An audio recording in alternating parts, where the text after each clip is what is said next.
happy to be back. Thank you. Yeah. He's got a stool and a chair. Life is good. So, I love you.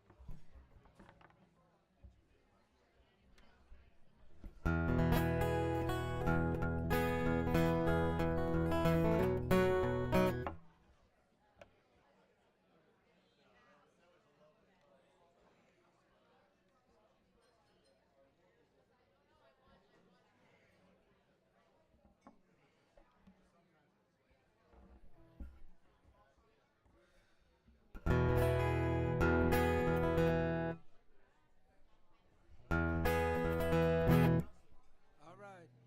Well, or whatever. No, we don't care. It's right. It's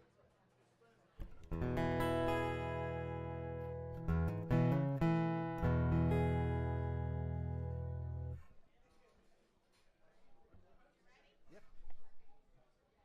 Good evening and welcome to Purple Onion.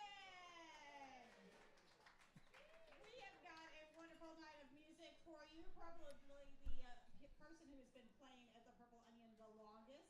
Just a couple reminders before we get started. One, we've got our big sorry tip bucket. Please make sure to fill that up so we can keep getting our musicians back every Thursday and Saturday night. Also, looks like there's some merchandise for you to buy after the show. And please make sure to keep this a listening room so that everyone around you can enjoy the music. And without further ado, let's hear it for Rebecca, Reno, Harrell.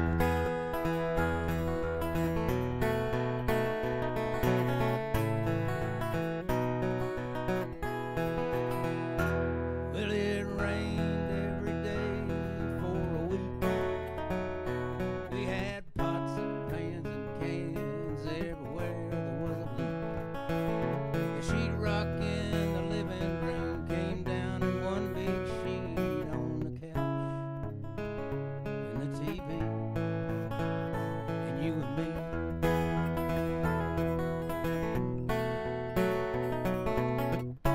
Tell you what we need to do. Remember that above the clouds the sky is always blue. If I was a betting man, I'd tell you what I'd do. I'd bet it all on me and you.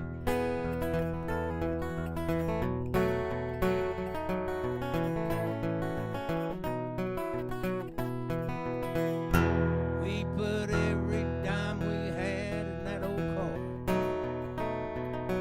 but it's getting hard to count on, 'cause it's getting hard to start. We're better off to walk these days if it ain't all that far to the place we gotta be, you and me.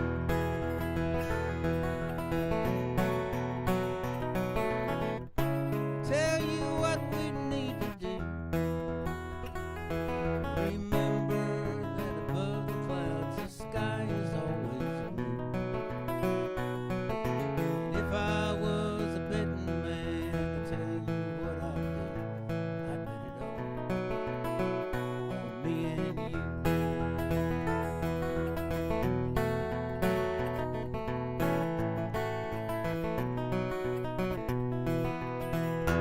Well, I hear they're calling for a hurricane.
Thank you very much. That's for all of us people that lived through it all. I wrote that song about in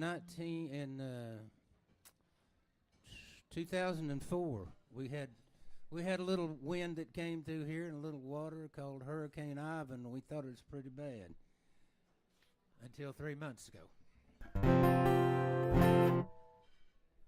Let's see. It's all request night here. If I still remember it and you know that I wrote it, I'll be glad to try it for you. I'll do my version of the national anthem for you here.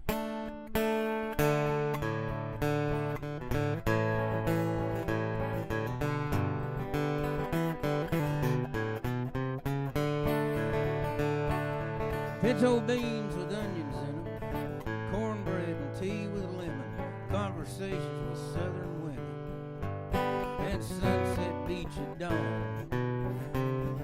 Dirt road dust between your toes, okra grows and long green rows and 50-foot coils of garden hose stretched out across the lawn. Flowers bloom in coffee cans, wipe your feet and wash your hands, hide and seek and kick the can, cheer wine and sun drop. Appalachian mist, Atlantic spray, Harley Davidson, Chevrolet, red, white, and blue with a touch of gray, and small towns up on blocks.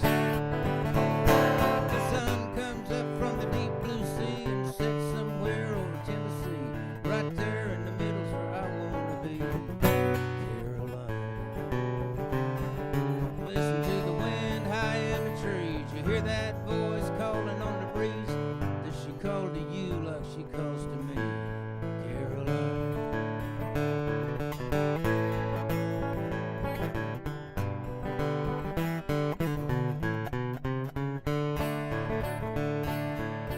Piano in the living room, Bible school first week of June, Union Grove and fiddle tunes, Rock of Ages and Chimney Rock.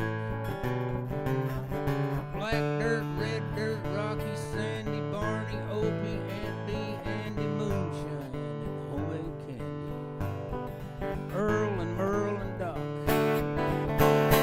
The sun comes up from the deep blue sea and sets somewhere over Tennessee. Right there in the middle's where I want to be, Carolina. Listen to the wind high in the trees. You hear that voice calling on the breeze. Does she call to you like she calls to me, Carolina?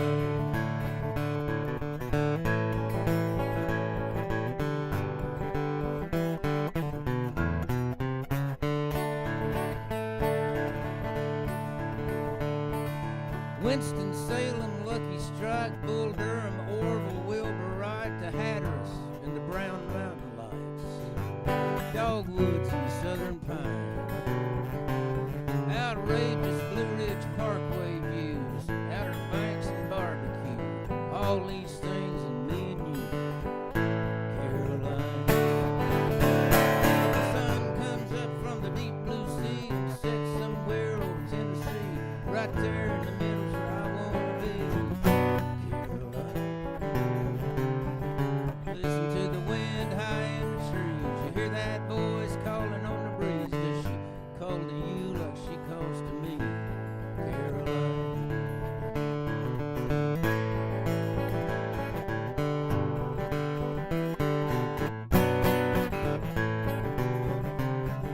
Listen to the wind high in the trees. You hear that voice calling on the breeze. Does she call to you like she calls to me, Caroline?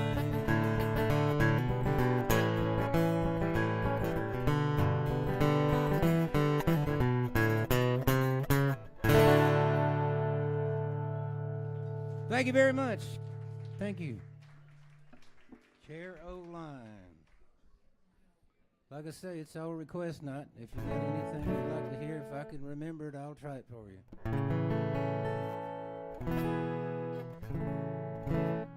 I do you a wintertime song here, seeing as how it's wintertime, and it gets dark at 3:30 in the afternoon.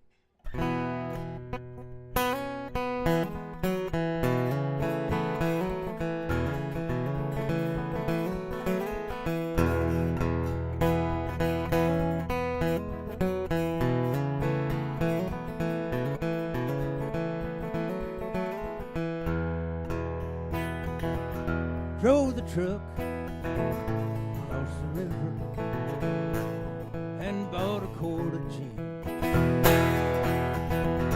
And he freeze for these old bones because winter's in the way. Let the creek freeze 2 foot deep. Let the north wind blow. Remember when we got frozen that winter long ago?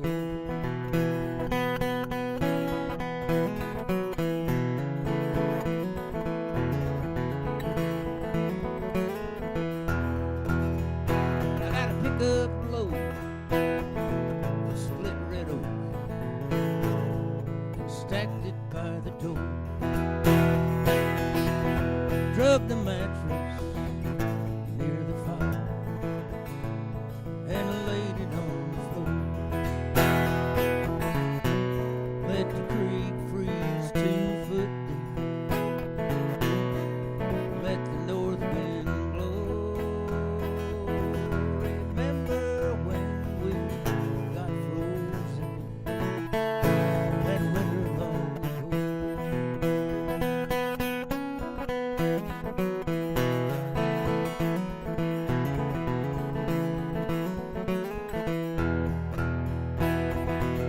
You and me in '93. Oh, it snowed for 5 days straight. We read Thomas Wolfe in the afternoons, and we danced the nights away. Let the creek freeze 2 foot deep. Let the north wind blow. Remember when we got frozen that winter long ago?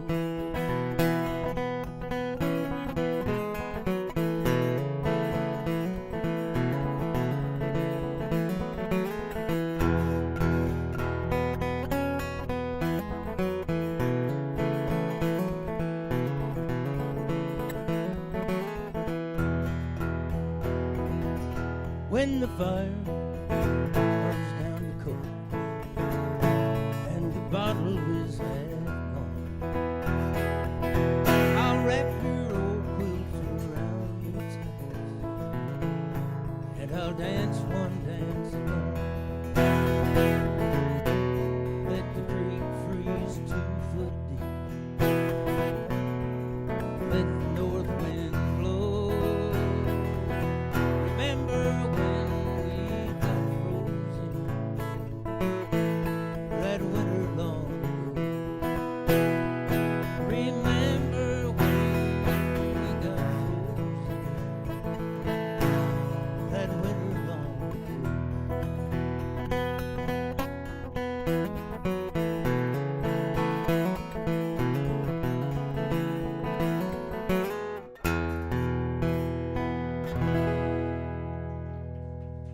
Thank you very much. Thank you.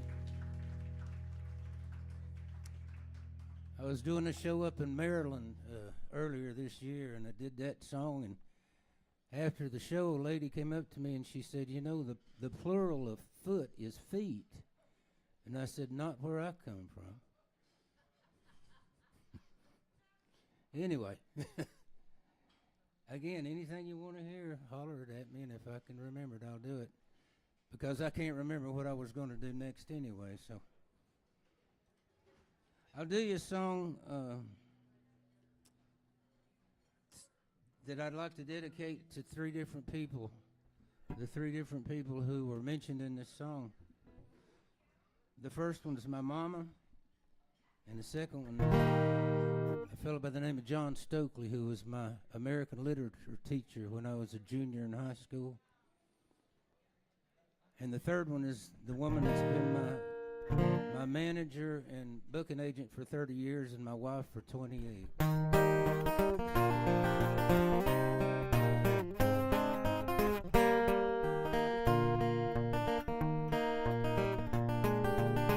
I had my Rayovac flashlights.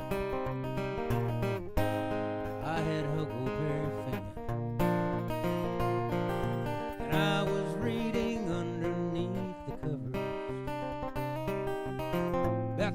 my mama walked in. And I knew I was in for trouble. I knew I'd have to pay the price. And she said, son, show me what you're reading. And when she left my room, she turned on my lights. Here's to the ones who show us how it's done, 'cause they don't see the world in black and white. Here's to the ones who aren't afraid to let us run and let our imaginations take flight. Here's to the ones who shine the light.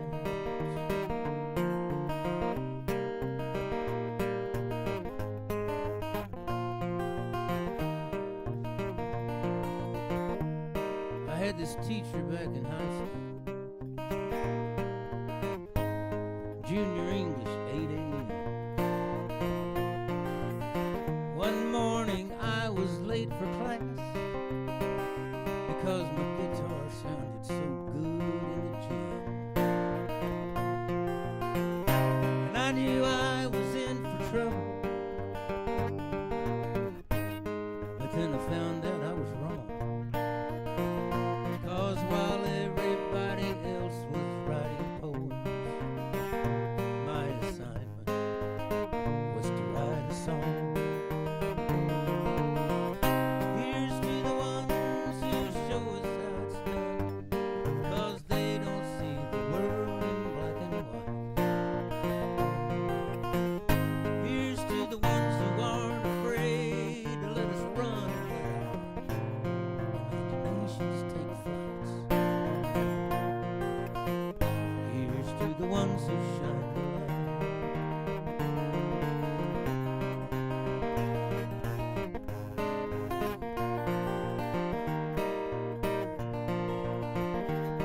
I made my living telling stories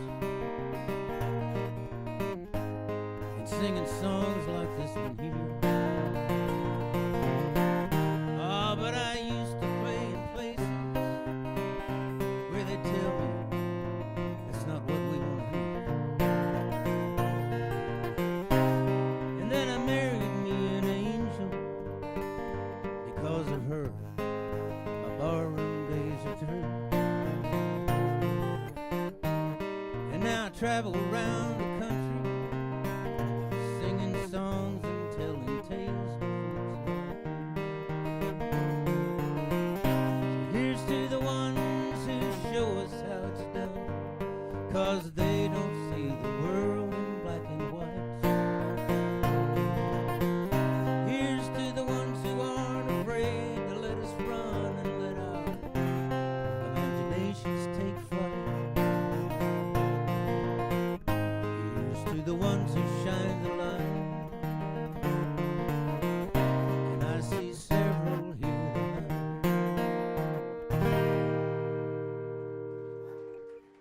Thank you very much. Well, I guess you can tell from my accent if we haven't run together before that I'm a hillbilly boy. My people are from western North Carolina. My daddy's family's from Mitchell County. Y'all probably know where Mitchell County is. People in California somehow don't know where it is, so I say, well, maybe you heard of Mount Mitchell, the tallest mountain east of the Rockies. And people go, oh, yeah, now we know where you're talking about. And I go, well, no, that's not in Mitchell County. I just thought I'd mention it. But my mama's family's from Buncombe County. And everybody in America knows where Buncombe County is as soon as I say that's where Asheville is, because all their kids live there now. You know. My dad, being from Mitchell County, only lived there the first 5 years of his life because his father rented a little farm up there in Mitchell County that was about that steep, just one little creek valley that was so steep you'd bump your nose trying to walk up it.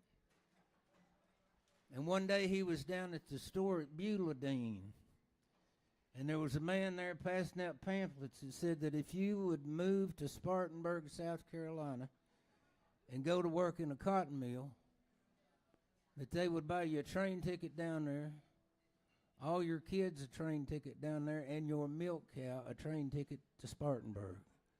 Well, who wouldn't want to take their cow to Spartanburg? So that's what happened. They moved down there, and my dad grew up in the middle of the Great Depression in a mill village in Spartanburg. Meanwhile, my mama's people were back in Buncombe County doing just fine because they didn't know a depression was happening. They were all subsistence farmers doing okay. Now, my dad, when he turned 17, he went to work in the cotton mill with his daddy. And they were walking home one night, and my dad said to his father, he said, "Dad, I'm not going to work in a cotton mill." And his dad said, "What are you going to do?" He said, "I don't know, but I think I'm going to join the Navy."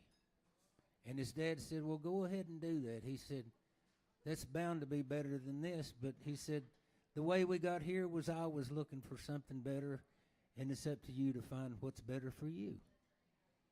Well, my dad joined the Navy, and that's a whole nother story because you can imagine when my dad was 17 in 1937 what was coming up at the Navy. It's a whole nother story. But now his younger brother was 2 years younger than he was.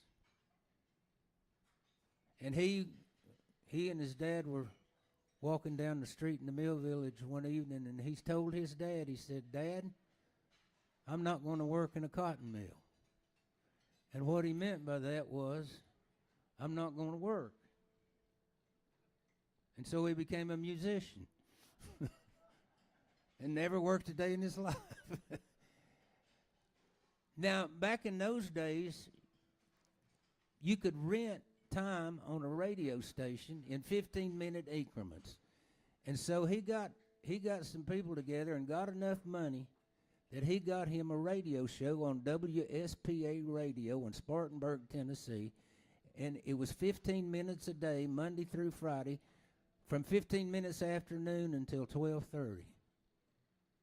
And every day, Monday through Friday, he would go on the air and tell people what high school gymnasium he was going to be playing in that Friday or Saturday night. And he'd make enough money to keep that going. And did all right. Actually, he had a pretty good following going to little schoolhouses and stuff around the Piedmont of South Carolina. Now, the big deal in Spartanburg at that time was just right around the corner, just down the street from WSPA radio was the Civic Center. And every Friday and Saturday night, they had a big to-do there at the Civic Center. And on Friday night, it was country music acts from around the United States, a lot of them from the Grand Ole Opry. Big name acts. Acts that people had heard of. But Saturday night, of course, was the big night, and that was wrestling. But now when these acts would come through, they'd get to town early on Friday, and they all knew where all the radio stations were that were playing that kind of music.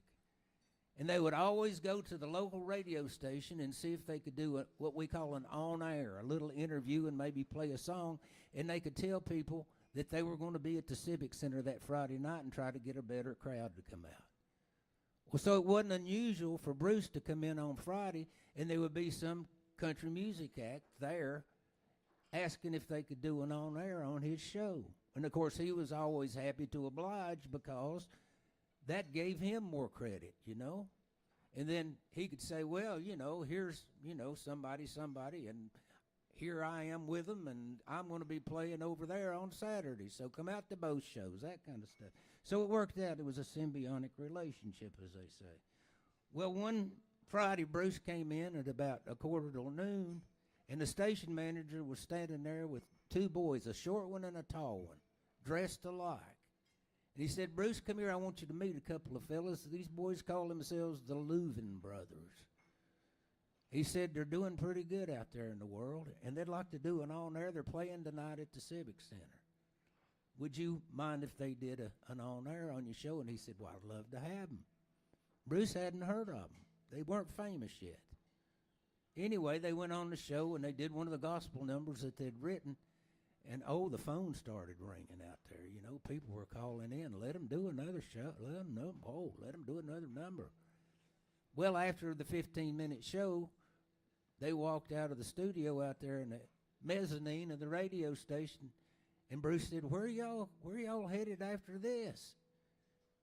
And Charlie said, well, we're on our way to Knoxville, Tennessee. There's a radio show there called the Midday Merry-Go-Round, which was a Monday through Friday show on Gay Street in Knoxville, Tennessee for years.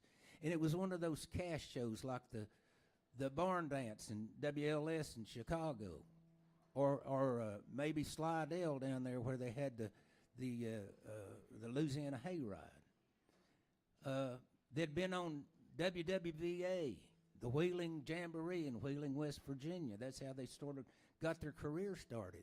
Well, now all these radio shows like that were kind of like farm teams for the Grand Ole Opry. If you could get a following on one of these big stations that did those kind of shows, then there's a good chance you'd get a chance to go down to Nashville and do a Grand Ole Opry appearance. And if you did well there, your career was made forever. Because if you could get star of the Grand Ole Opry underneath your name, you immediately had a career, because the man that booked you on the Grand Ole Opry also signed you up with his booking agency. So he's the one that booked you every show Monday through Friday, and then half the Saturday nights of the year you had to be back at the Grand Ole Opry to pay for scale, union scale. It didn't matter how big you were, that's what you got. If you were a band member or a band leader, it didn't matter. And I asked Bruce one time, I said, what do you think Opry scale was back then? He said, I believe it was $4.11. Now, your biggest night in any form of entertainment is Saturday night. But half of those nights you had to be back to play the Opry. But, of course, if you had star of the Grand Ole Opry under your name, you had a career. You were booked 6 nights a week. Well, those boys said, we're headed for Knoxville to do the Midday Merry-Go-Round. My Uncle Bruce said, wow, you guys will get down there and kill it. You'll be on the Opry before you know it. And Charlie said, well, we'd like to think that, but actually we're a little bit worried about going down there. And Bruce said, what in the world have you got to worry about? You guys are incredible. Write your own songs like that? Man.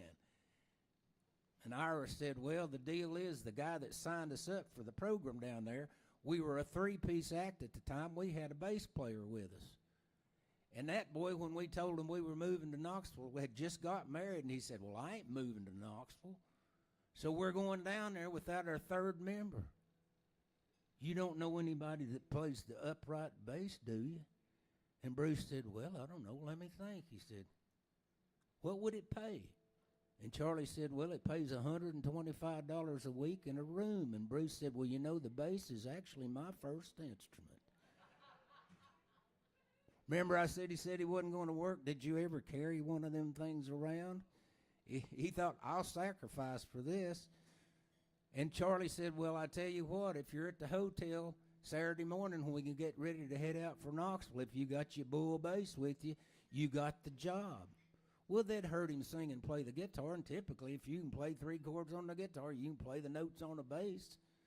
So that night after he did his little show out somewhere on some little high school auditorium, he stopped by a buddy's house in the Mill Village there, a fella that played the upright bass. And he knocked on the old boy's door about midnight, and that fella come to the door in his underwear and opened the door and said, well, Bruce Harrell, what in the world are you doing here at this hour? And Bruce said, it's an emergency. He said, what kind of emergency? He said, I've got a show in the morning. I've got to have a bull bass. He said, could I borrow yours? And the boy thought about it a minute, and he said, well, I guess you could. He said, if you'll bring it back just as soon as you're through with it. And Bruce said, I promise you I'll bring it back as soon as I'm through with it. And he brought it back 36 years later. Well, Bruce went with the Louvens down there to Knoxville, and they were down there just under a year when they got a telegram, would you like to play on the Grand Ole Opry? And they went down there, and they got 3 encores and signed a contract that night. They were now members of the Grand Ole Opry. And my uncle traveled around with them. I mean, they would leave he said we'd get to town on Saturday. We'd take our costumes, our stage clothes. There was a Chinese laundry that would stay open till 2 o'clock Sunday morning, so that all them road boys could take their clothes in there, go to the Andrew Jackson Hotel and get a little sleep in a bath, and come down and do the Opry, and then head out about 2 o'clock in the morning after they'd done Ernest Tubbs' record store down there at midnight. And he said we'd stop by the Chinese laundry and pick up our stage clothes and stop by the liquor store and get a half-gallon of whiskey and throw the cap out the window. And we were gone, he said, and the next morning we might be in Slidell, Louisiana to do a gospel show. And then the next night we'd be in Homestead, Florida. And the next night we'd be in Cincinnati, Ohio. And the next night we'd be back in Knoxville, Tennessee. He said it was like that just over and over. He said there were times that I went 4 days without taking my shoes off. Oh, but he was playing with a Grand Ole Opry act.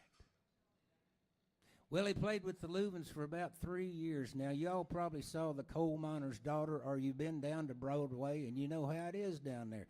If you come out the back door of the Ryman Auditorium, you go across a little alley about 10 foot wide, and there's a door right there that goes into the back room of Tootsie's Orchid Lounge, which is where all the Opry boys hung out.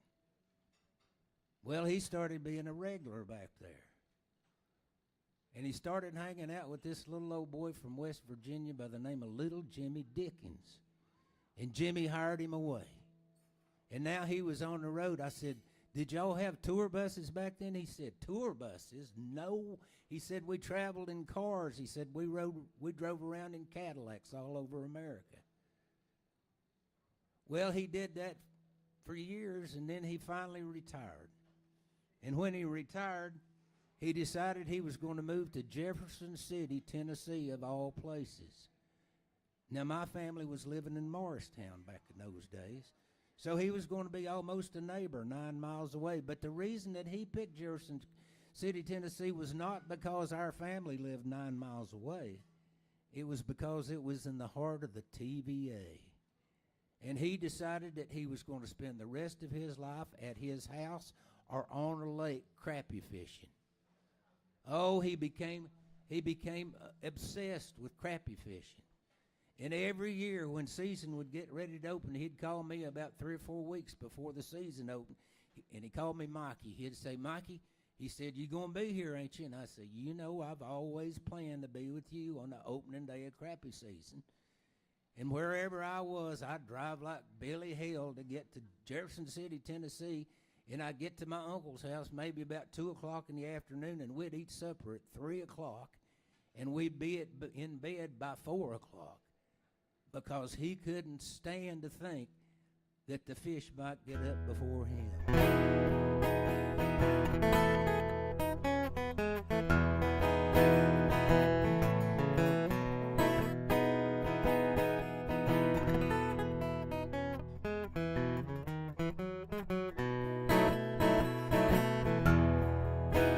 Going fishing in the morning, getting up before daylight, gonna go fishing in the morning, so it's time to say good night, good night. I got some red worms from the garden, I got the John boat from the shed, I gotta wash these supper dishes, get myself to bed. I'm going fishing in the morning, getting up before daylight, gonna go fishing in the morning, so it's time to say good night.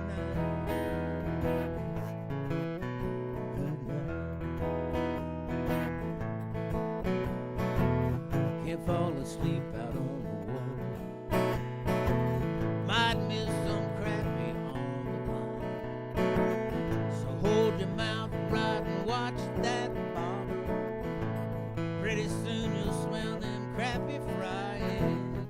I got my skillet greased and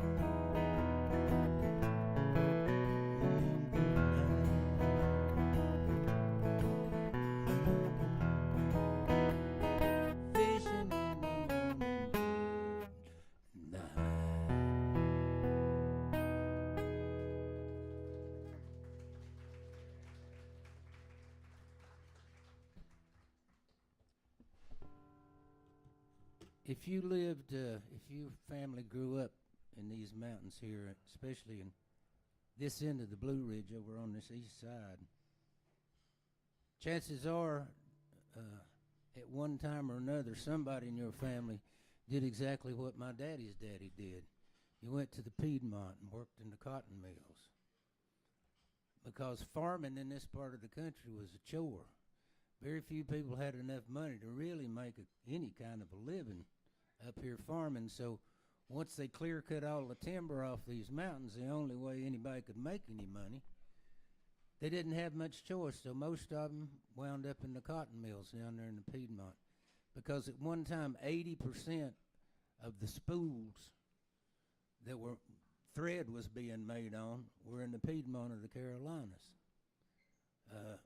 That happened because, of course, as you know, during the Civil War, all they had to do to wreck the economy of the South was stop up the holes in the bank down there.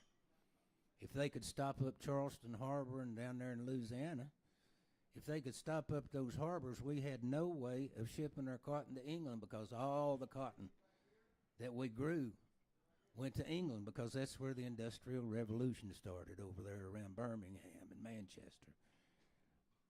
Mr. Watt had invented the steam engine, and that would turn any kind of machinery. It was invented initially to pump water out of coal mines, but they figured out, this could turn that same equipment that we've designed to spin thread and weave it. So all the cotton went over there. And then the guys up in the Northeast with all the money figured out, we could buy that equipment and just start doing it here. So we started shipping all our cotton after the Civil War up north, up around Massachusetts and up in there. Now, not all of those early cotton mills were run by steam. A lot of them were run by water wheels.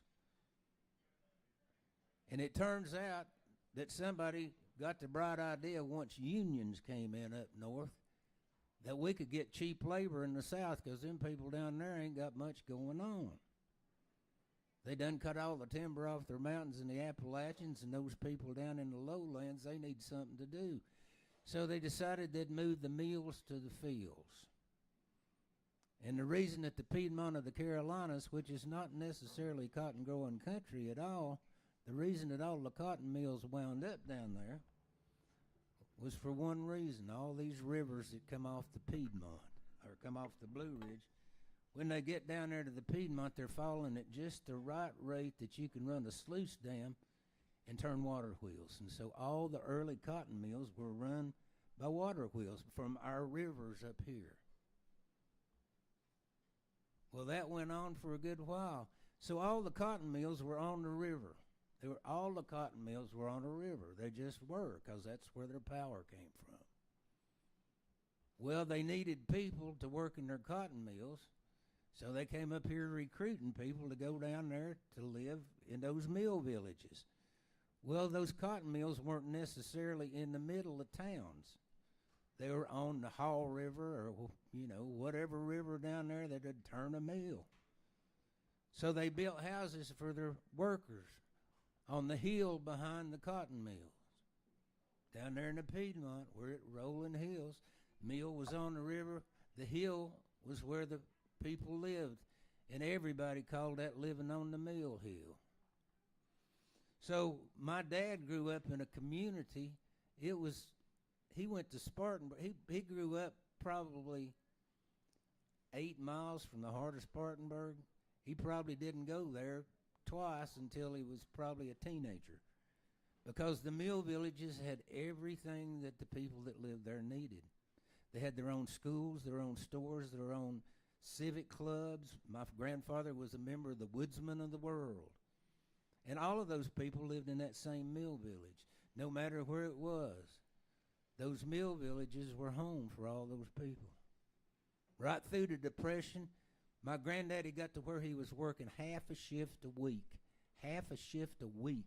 That's all the work they had for him. But they would keep one member in each family working so that they could keep the house. They could keep that $2 a month house that had light bulbs in it.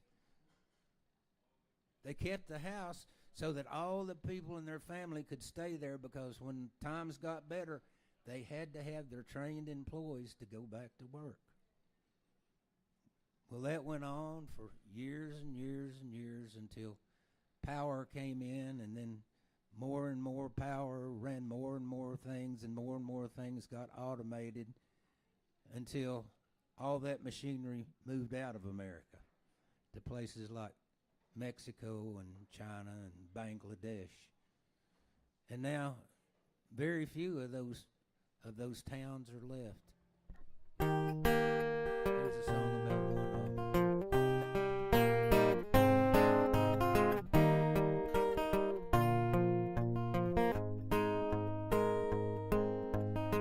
Rusty hinges on the door, dusty papers on the floor, scattered dreams and nothing more in my town. We made our homes there on that hill and gave our life's blood to the mill, but now it's quiet and still in my town. We woke up to the whistle scream. Back when cotton still was king, when it was us and our machines.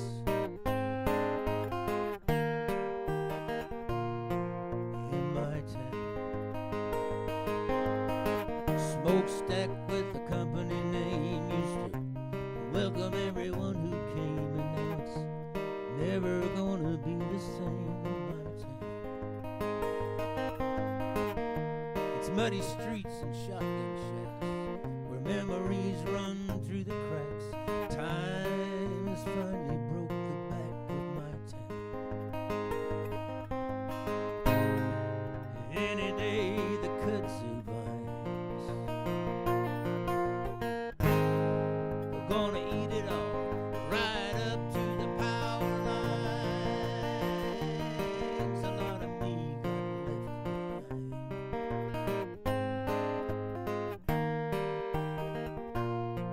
In my town,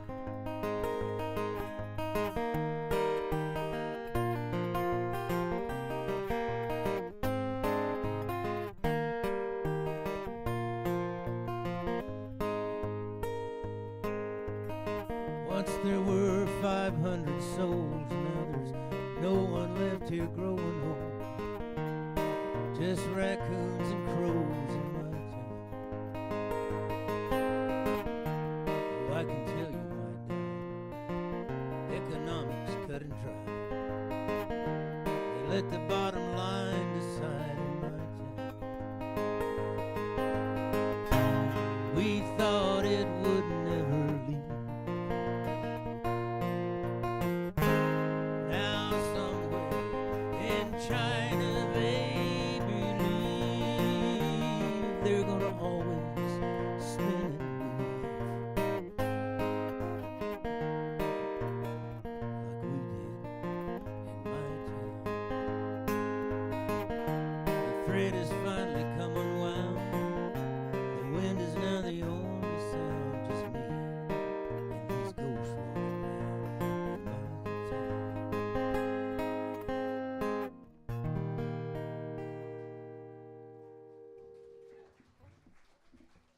Thank you.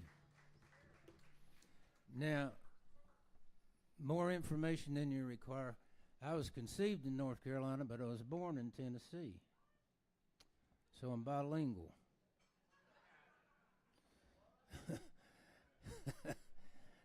Now, those of you who are from this part of the world, you may remember that over in Candler, North Carolina, there was a big rayon plant called American Inca. It's gone now. It's part of the university. But at one time, that was the only place in my end of the world that people had to work. The Dutch came here in early 1920s and built that rayon factory. And everybody in my family, all my mama's brothers and sisters, all my cousins worked at American Inca as soon as they got old enough, because that's where there was to work. Well, in 1948, the year I was born, they built a plant just outside of Morristown, Tennessee, and my dad got a job over there. until that, my family, after the war, my dad and mom and my older brother lived in Waterville. Do you know where Waterville is? Well, you can't get there now because it's right down where the Tennessee line is on I-40. If you go into Tennessee, you may remember seeing a sign that says Waterville, next exit. So you get off there and you go right back into North Carolina, and there was a power plant run by that time Duke Power. And my dad worked there. My mother claimed it was the best year of her life because they were totally remote. It was a little one-track dirt road 20 miles to Newport. They sent a truck to town once a week for groceries and mail. They had little houses there. There were, I think, 8 houses that people lived in that worked at the power plant there. And then there was a boarding house where the bachelor men lived. And there was a little community center that was the church and the pool hall together. Anyway, that's where I was conceived. And I was almost conceived in Tennessee because the side yard of the house that my family lived in was the Tennessee-North Carolina border. Honest to God, if you stepped out of the yard, you'd committed a federal offense because you'd crossed a state line. It was wonderful. I don't remember it. We went there and visited after I grew up. But now in East Tennessee, on that side of the mountains, like in Irwin and Morristown and Newport and places like that, on that side of the mountains over there, if you wanted a better life, you didn't go to the cotton mills. You went to the car factories. You either went to Akron and made tires, or you went to Dearborn and built Fords. That's what people in my part of the world did. From eastern Kentucky, coal miners left and went to the factories where they could work indoors and see sunlight. But you know, those people, when they got up there to Detroit and Akron, that was never home. Just like East Tennessee was never home to my family. Buncombe County was always home to us. You're always from where you're from, especially if you're mountain people. Now, those people over there on that side of the Blue Ridge, when they got those jobs at the factories up there and joined those unions, when they would go on strike, those people didn't stay and walk picket lines. They went back home till it got over. And when they retired, they didn't live in Detroit. They went back home to die.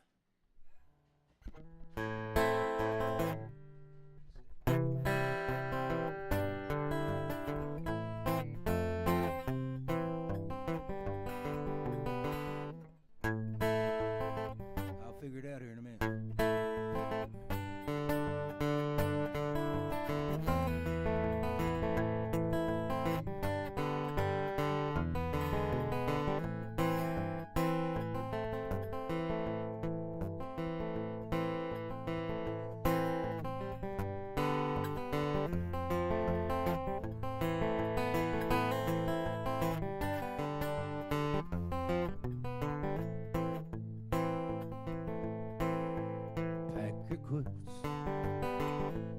Pack your clothes, Bible, and that's all that goes. Except what's left of the cornbread and your mama's picture by the bed. Leave the dishes cracked and old. Leave the winter hard and cold. Leave with less than what we brought. It don't matter 'cause we're better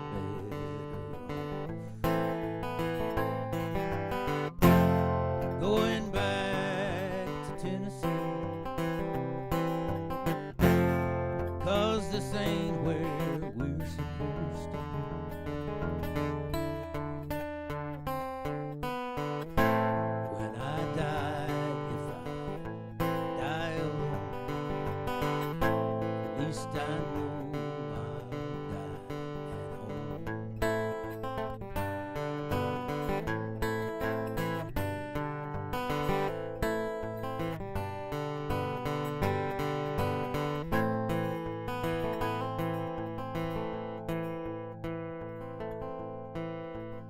This old city,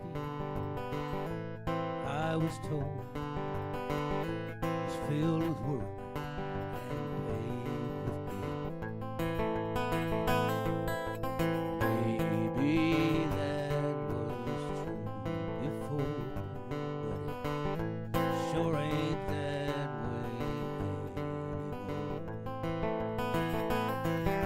anymore. Going back to Tennessee, 'cause this ain't where we're supposed to be.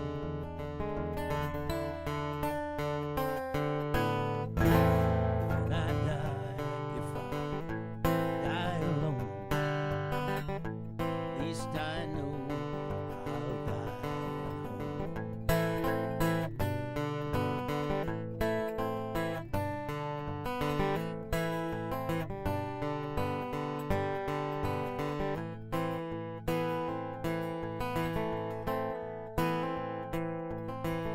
You say ain't no work down there. Well, it may be true. I don't care. 'Cause I can't sleep. I can't breathe. I'm going back to Tennessee. Going back to Tennessee. 'Cause this ain't where we're supposed to be.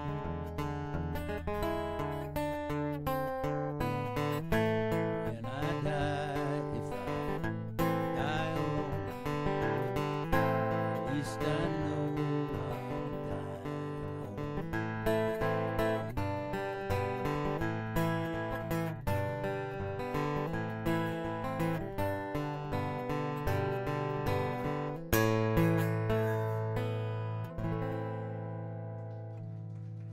Thank you very much. Going back to Tennessee. Now, when I grew up in that little town in East Tennessee, Morristown, I think, in the third grade when we finally moved to town, and I thought that was one of the best things that could happen to anybody, moving to town, because I got me a bicycle and I could go anywhere I wanted to. It was the first time that I ever lived anywhere that it was flat enough that you could actually ride a bicycle. We lived out in the county where it was all steep and hilly, and you could either coast down a hill or push up one, you know. But anyway, we moved to 848 Montview Avenue in Morristown, Tennessee. Now, at that time, Morristown was big enough that we had two of everything. We had a Bilk and a Penny's on Main Street. We had an Eagles and a McCrory's 5 and 10 cent store. We had two drug stores and two shoe stores and two menswear stores and two ladies' wear stores. We had two barber shops, two beauty salons. We had two drug stores. We had two movie theaters, two pool rooms, and 37 churches, which is the correct ratio of pool rooms to churches in a southern town at that time, if I'm not mistaken. Now, we had four grocery stores. We had, let's see, Andy Smith's dad owned Smith's IGA out there close to the lake, and then we had the White store, we had the A&P, and we had Kaz Walker's. Now, all the ladies in our neighborhood would go grocery shopping on Wednesday, because Wednesday was double stamp day at all them stores.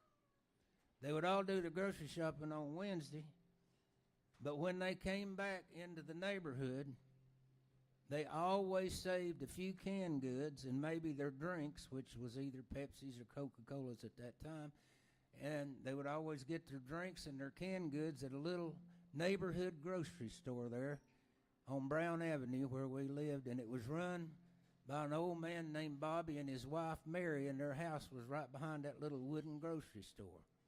Oh, it wasn't near as big as this room, but everybody wanted to support. Everybody, they'd been there so long, everybody thought they'd been there since Job, you know. Everybody called them Uncle Bobby and Aunt Mary, and I call this Uncle Bobby's store.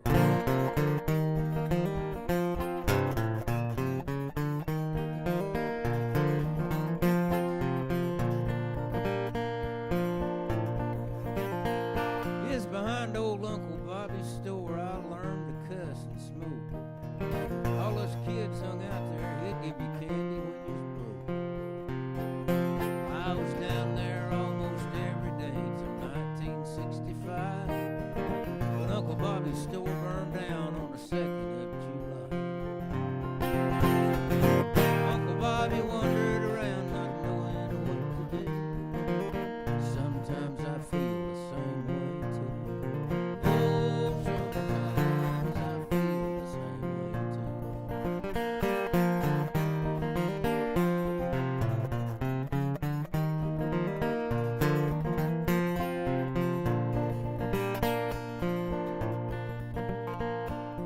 Well, Bobby took to drinking, bumming money from the boys, and he drove Aunt Mary crazy, and she raised a lot of noise.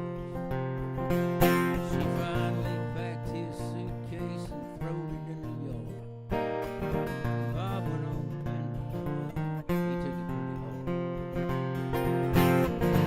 Uncle Bobby wandered around not knowing what to do. Sometimes I feel the same way too. Oh, sometimes I feel the same way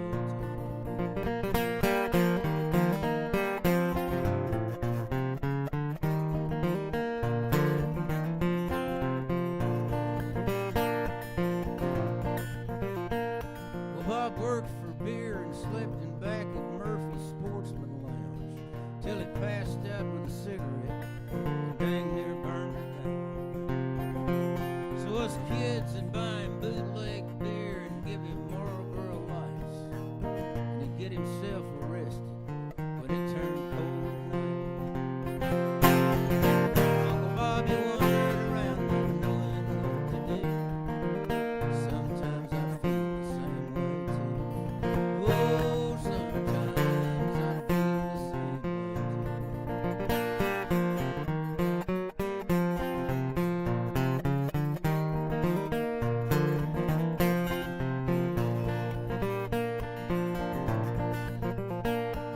Bob fought in Korea back in '53. So we got him in the VA home in Johnson City, Tennessee. He wears an old pair of pajamas and run-down wingtip shoes. Drinks Old Spice after shave and roams from room to room. Uncle Bobby wanders around not knowing what to do. Sometimes I feel the same way too. Don't you? Sometimes I feel the same way too. Thank you very much.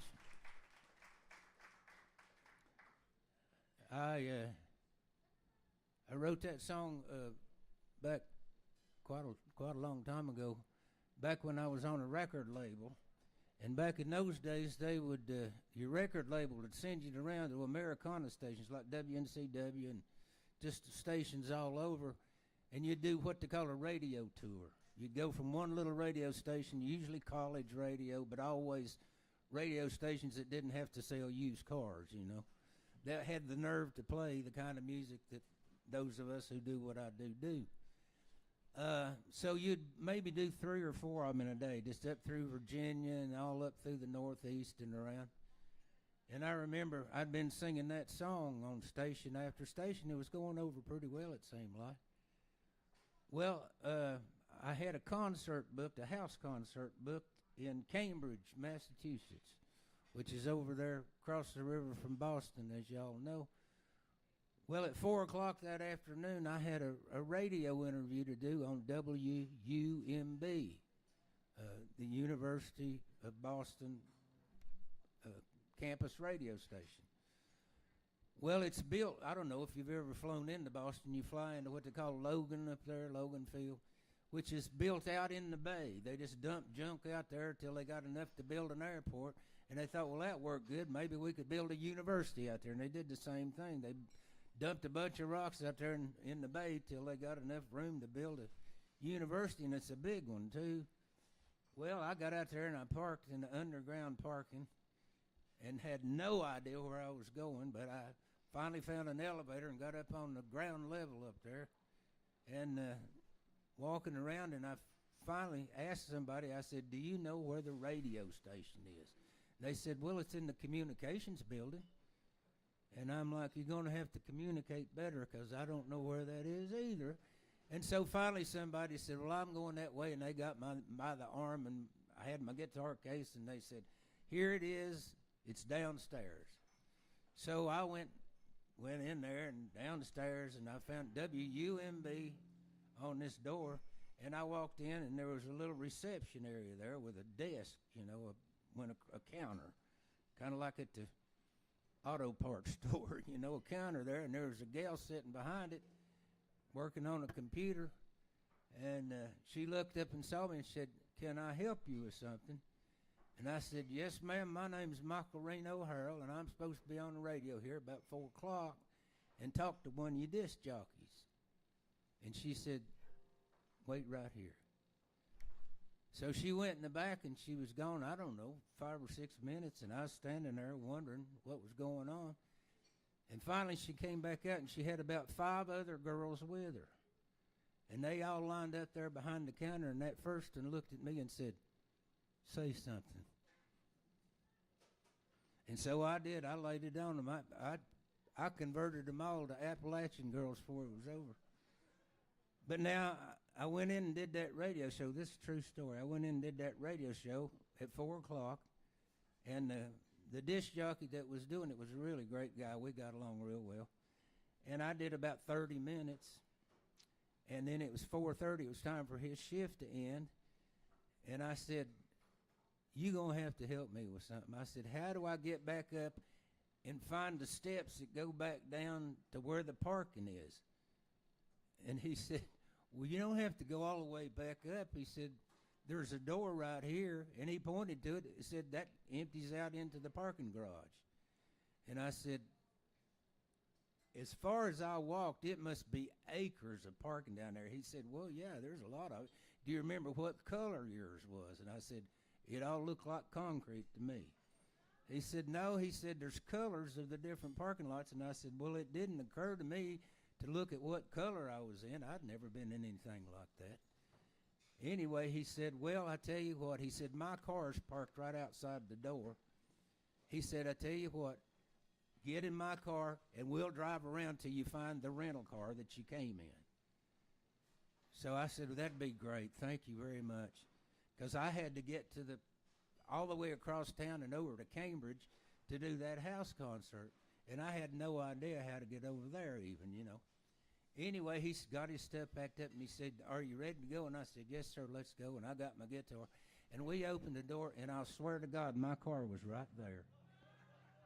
His car was parked next to mine. And I said, tell you what, you just show me how to get the hell out of here, and I'll follow you. Well, it was summertime. Now, this is my first experience in Boston traffic. It was summertime, and he had drawn me a map how to get over to where I was going. And so I was watching my map, and I was sitting there at a red light. And for those of you from Boston, please excuse me, but I never met any people like this before in my life. I was sitting there. It was summertime. I had the windows rolled down. I was listening to WUMB, there on my radio, sitting there waiting for the light to change so I could go through the intersection. And I heard somebody go, just laying on their horn, and I was looking around going, who in the world? Maybe there's been an accident and somebody's trying to get through here or something. And I was looking around, and I looked in my side view mirror, and there was a big old boy, Italian boy, biggin', had got out of his car, and he was coming after me. Well, I was starting to roll up my window, but before I could, he had both hands on my window ledge, and he said, what in the F are you doing here? And I said, I'm waiting for the light to change. And he said, nobody's coming. That's when I learned to drive in Boston. Just blow your horn and go, Anyway. I'll do you a couple more songs here. I know y'all. It's Christmas, the day after Christmas. Y'all probably want to get back home and eat leftover pie or something. I'll do you a song about what I do for a living.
Thank you very much.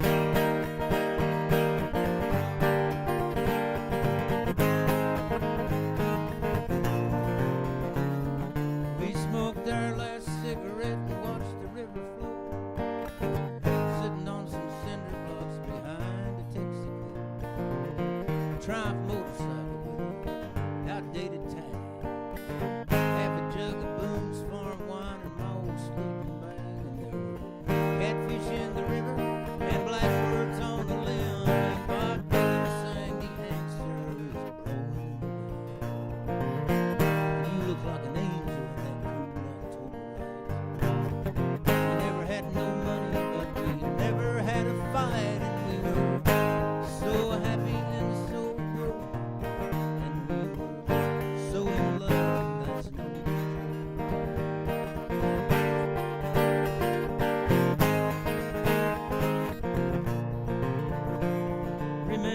that old Polaroid of us in Myrtle Beach. I was looking at the camera, and you were looking right at me. And you were smiling like a mermaid, and I was happy as a clam. 'Cause you were home from college, and I was home from Vietnam. And we were so happy and so broke. And we were so in love.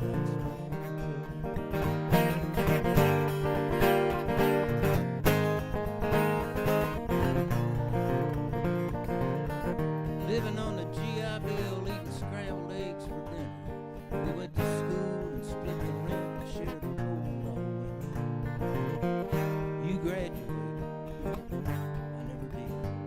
And that summer we got married, and that spring we had a kid, and we were so happy and so broke. And we were so in love, that's no joke.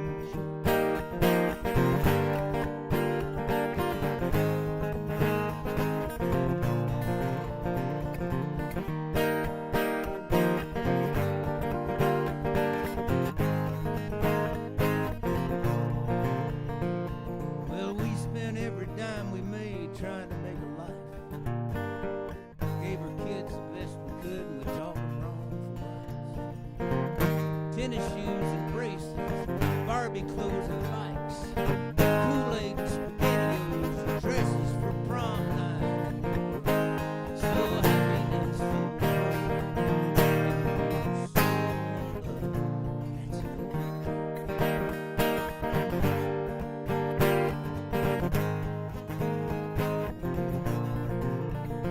Well, I just smoked my last cigarette, and I'm watching the river sitting on this cinder block behind the Texaco, you know.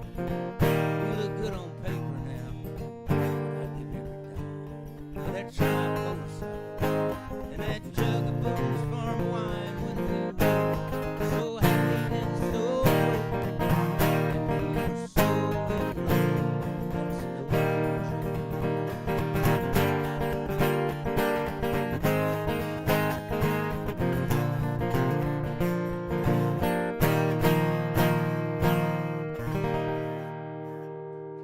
Thank y'all so much for coming out.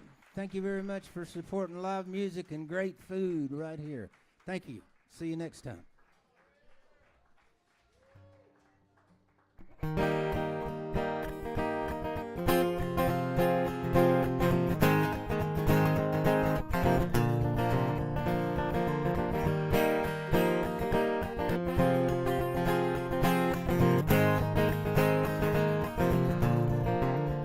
She walked into the Greyhound station in Syracuse, New York, laid $40 on the counter, set her suitcase on the floor. The man said, "Can I help you?" And she said, "All I want to know is I've got $40.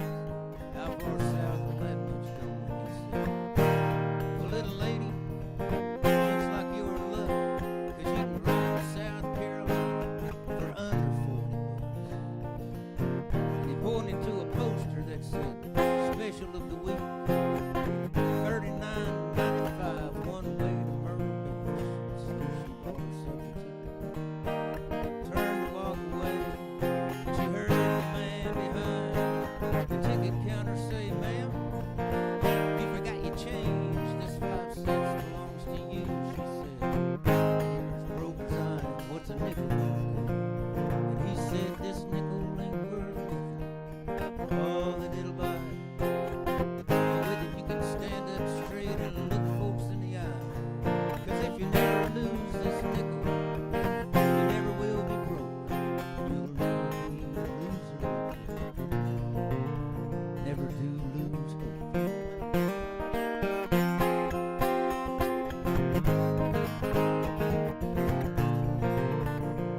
Well, she rolled across New York and down the Jersey Pike, across Delaware, Virginia, and North Carolina in the night, rolled down Highway 17 through Little River and OD, and the sun was coming up when she got to Myrtle Beach.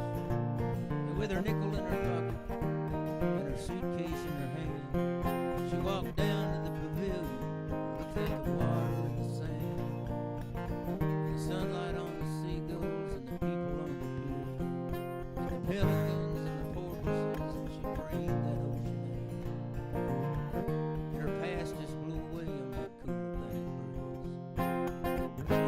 first time in a long time she felt at ease. She called her mom Colette from a payphone that first day, and her mom said, "How you doing, hon?" And she said, "Mom, I'm okay.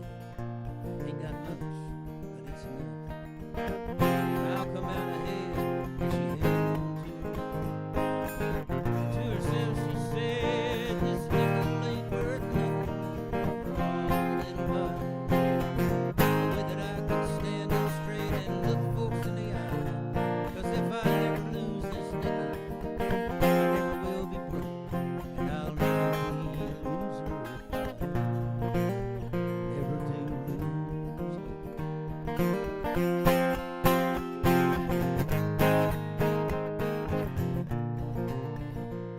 Well, she found a place in Surfside Beach early that first year. Waited tables in Merle's Inlet and called bingo on the pier. Made a lot of friends and somehow made the rent. Money came real hard, but it sure was easy spent. And by the first part of September, all her friends had gone. But she didn't want to leave. She decided she'd stay on. She worked part-time through December at a family pantry store. They laid her off on Christmas Eve. They didn't need her again. So she drew her unemployment, $40 a week. While her rent was $100 a month, and still she had to eat. And sometimes it came right down to that nickel laying there. And she held it tight. She'd recite those words just like a prayer. This nickel ain't worth nothing for all that it'll buy. That I can stand up straight and look folks in the eye. 'Cause if I never lose this nickel, I never will be broke. I'll never be a loser if I never do lose hope.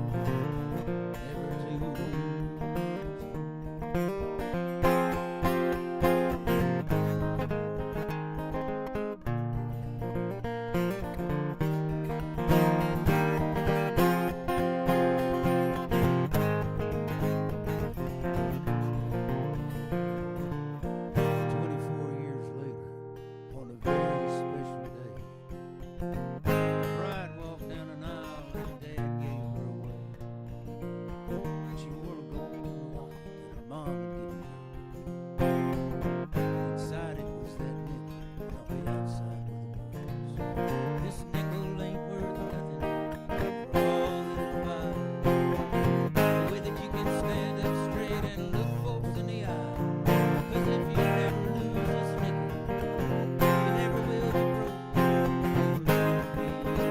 Never do Thank y'all so much.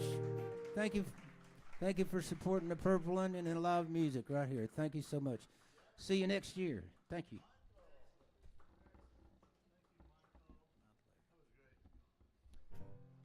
I mean, really, what can you say?